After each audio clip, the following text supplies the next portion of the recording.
दोस्तों ये है कहानी एक बहुत ही प्रेरणादायक कहानी है। अंत तक ज़रूर सुने। रवि और प्रिया की नई नई शादी हुई थी। शादी के अगले हफ्ते ही रवि अपनी पति को दहेज में मिली कार में लॉन्ग ड्राइव पर घुमाने लेकर जाता है। रवि रास्ते में गाड़ी बहुत तेज़ चलाता है। तभी उसकी पत्नी प्रिया बोली, रवि गाड़ी थोड़ा धीरे चलाओ प्लीज़। रवि कहता है, अरे डार्लिंग अब तो मुझे इस गाड़ी के मज़े लेने दो।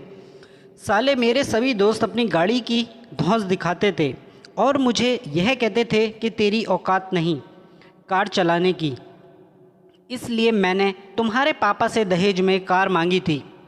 प्रिया कहती है, रवि अब तुम्हें गाड़ी मिल गई मगर गाड़ी को थोड़ा धीरे चलाओ। मगर रवि ने प्रिया की बात नहीं मानी और गाड़ी को और तेज़ चलाने लगा। तभी अचानक रवि की कार के आगे एक भिखारी आ गया और वो एक्सीडेंट से बाल बाल बच गया। तब रवि गाड़ी से उतरकर भिखारी से उल्टा सीधा कहता है और यह भी कहता है कि तुम जैसे भिखारियों ने ही हमारे देश को बर्बाद कर रखा है। बाद में उस भिखारी को धक्का देते हुए कहता है कि कहीं और जाकर भीख मांग।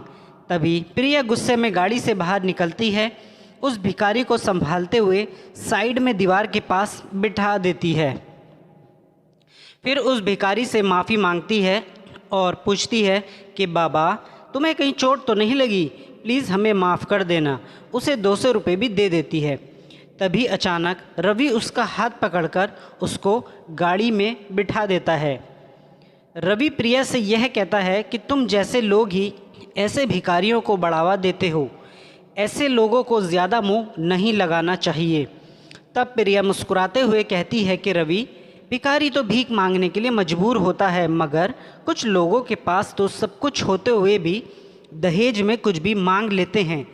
जैसे तुमने रवि मेरे पिताजी से दहेज में अपने लिए गाड़ी मांग ली। अब बताओ भिखारी कौन हुआ, तुम वो या गरीब? मेरी बात का बुरा मत मानना रवि, लेकिन सबके घर में एक ना एक बेटी ज़रूर होती है।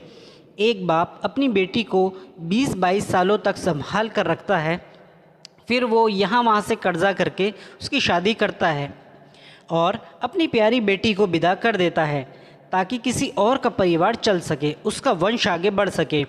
लेकिन उसके बाद भी उसके पिता से दहेज मांगना एक भीख मांगने के ही बराबर है। प्रिया की सारी बात अब रवि को समझ आ गई थी और फिर उसने गाड़ी को वापस घुमा लिया और गाड़ी उसी भिखारी के पास जाकर रोक ली जहाँ पर वो बैठा था। तब रवि ने उस भिखारी से माफ़ी मांगी और उसको 500 रुपये भी दे दिए। उसके बाद उसने प्रिया से भी माफ़ी मांगी। तो दोस्तों रवि को तो समझ आ गया, लेकिन अब हम लोगों को भी जागरूक होना चाहिए। पहली बात, गरीब को तुम भीख दो या मत दो, लेकिन उसे कभी बुरा भला नहीं कहना चाहिए। दूसरी बात यह है कि कभी दहेज के लिए किसी के पिता को कभी भी मजबूर नहीं करना चाहिए। धन्यवाद। कमेंट करके ज़रूर बताएं कहानी कैसे लगी। वीडियो को लाइक, चैनल को सब्सक्राइब करें। धन्यवाद।